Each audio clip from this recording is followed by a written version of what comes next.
Since March of 2007, Al Mayo has been entertaining his audience of model railroaders from all over the cyber world on YouTube. I just want to come so I can show you guys a lot of great stock here.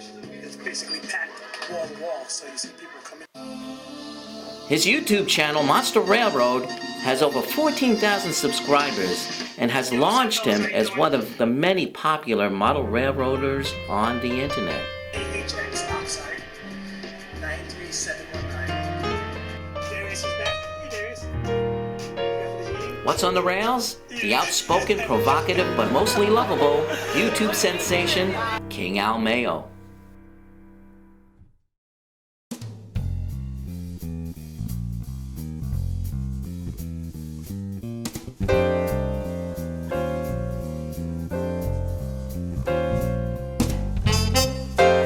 LED upgrade kits in the market, better than any one of those. These are the best.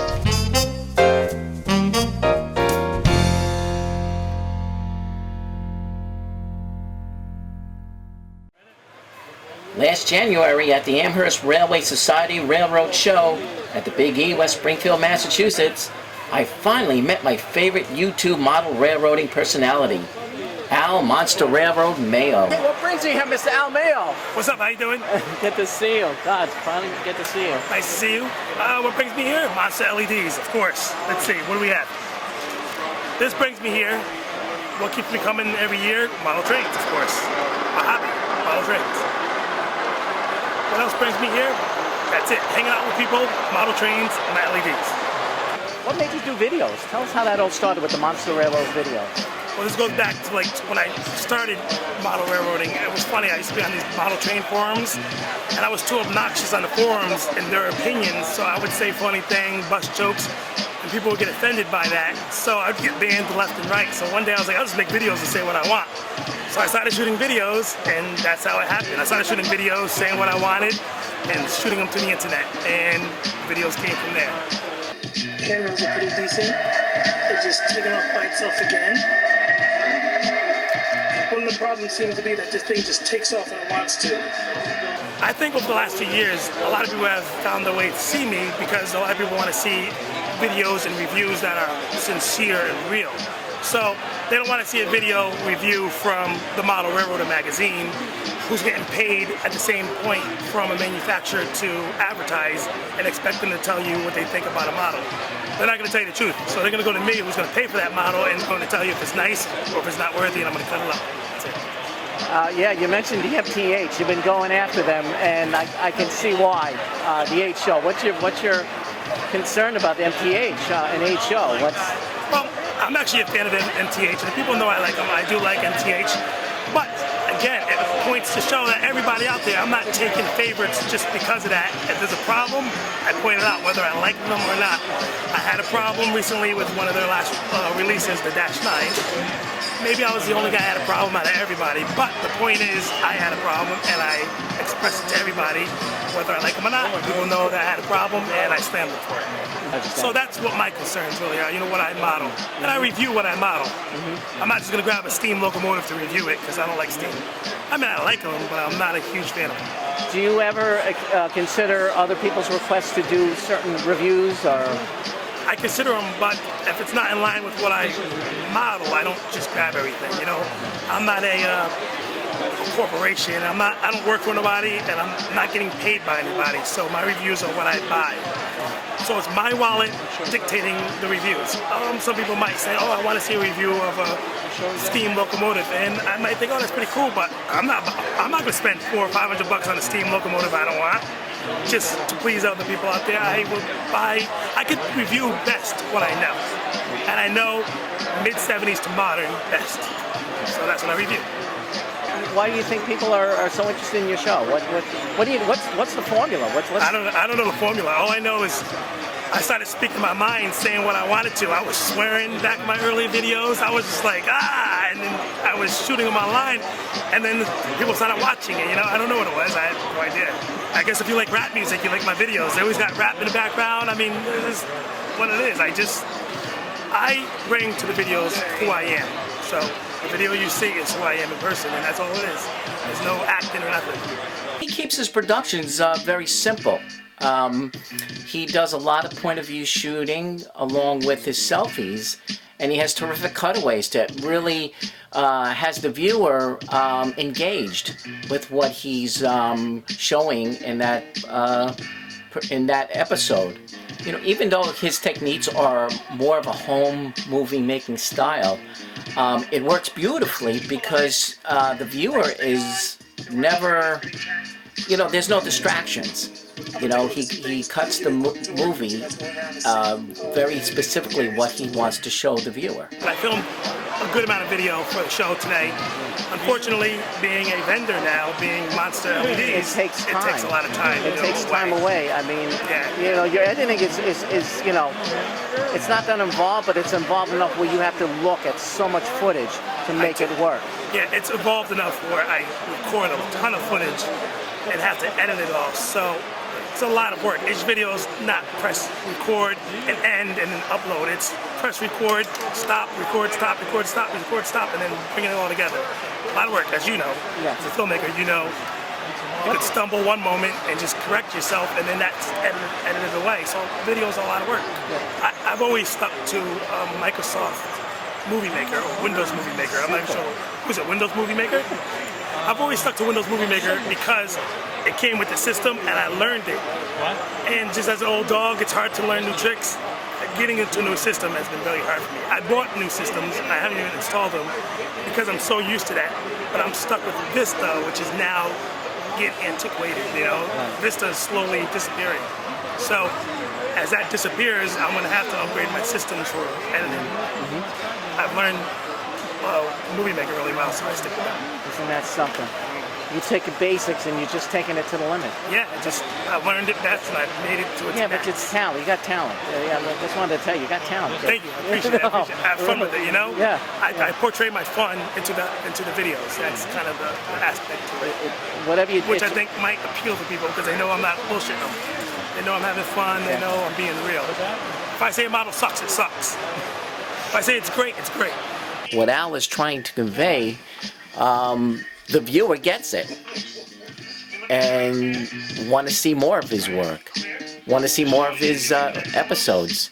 If you look at all the feedback he gets, he's getting responses from all over the world. He's getting responses of all different other facets of model railroading. He has created his very own forum without even intending to do so, and it's a very hard thing to do. Tell me about the model railroad industry and the interest.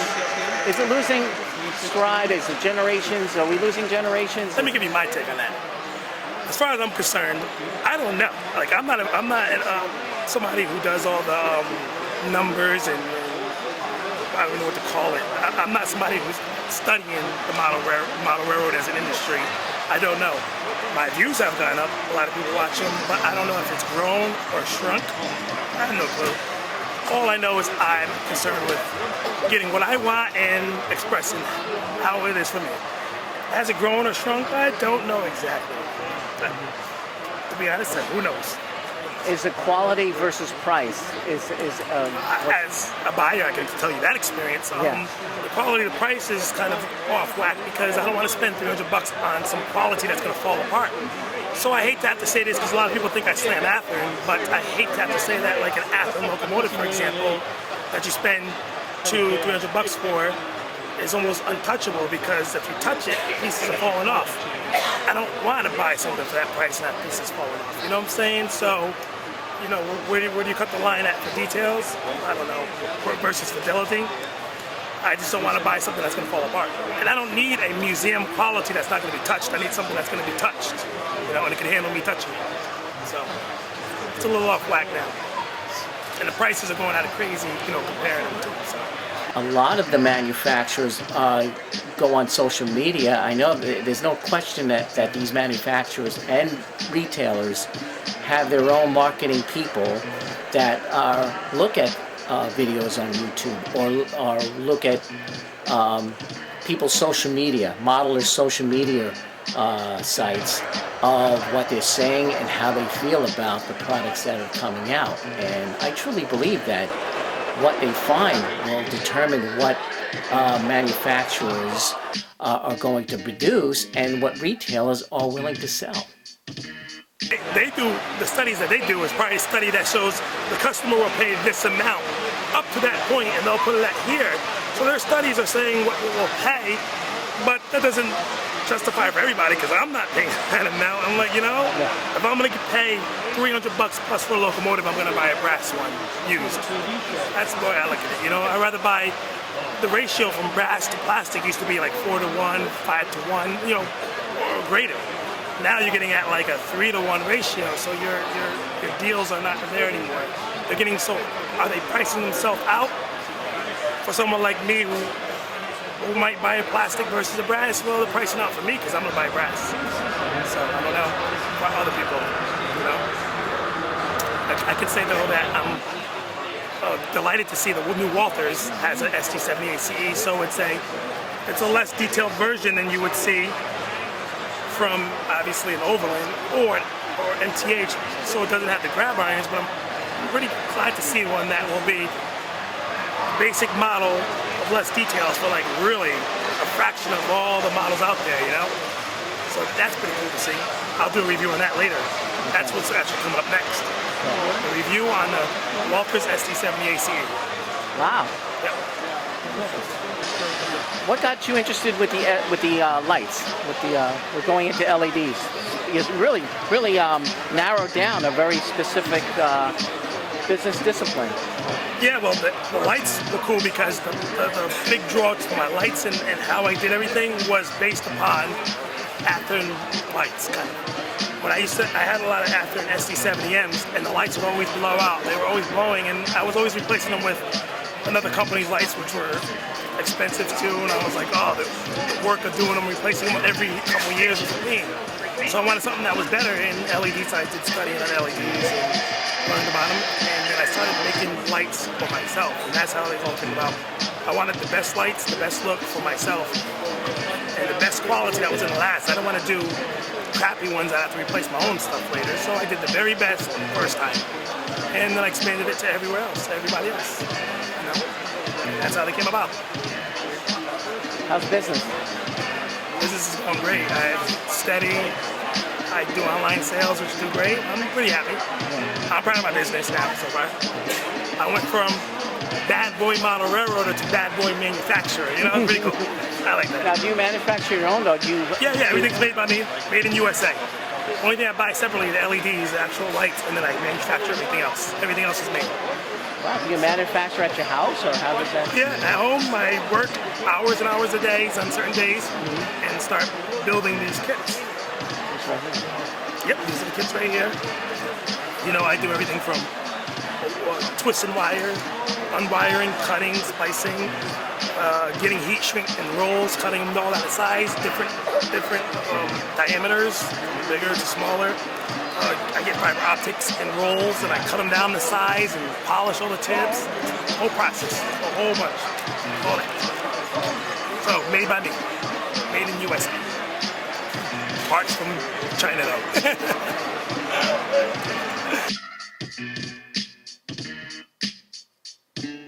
Yeah, well, after the show, I've seen a lot of feedback that a lot of people want to see N-scale lights. So my next endeavor after the show would be to try to come up with a way that I could manufacture the N-scale ones. So first I got to study them, see how they go, most of them, different models, to come up with a design that will work to basically function to installing the general N-scale ones.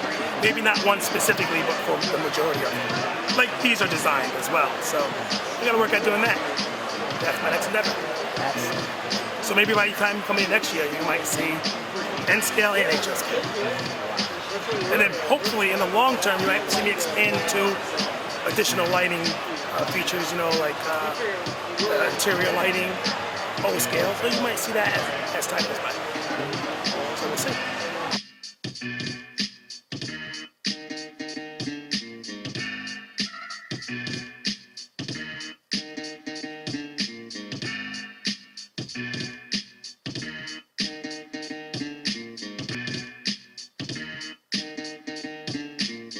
Al, I just wanted to know, it was really great to finally meet you, and congratulations. It's already 9 years producing Monster Railroad. You can see a lot of folks appreciate it and look forward to your next episode. And it's really, really important what you do. You're a great advocate. One thing that I think we talked about it, if you're going to chop a New York Central locomotive, you know, on that chopper thing, all right, fine New York Central, but please, if you run into a Long Island Railroad, you got to call me. I will rescue it, okay? Please. If you don't, I'm going to be very upset with you.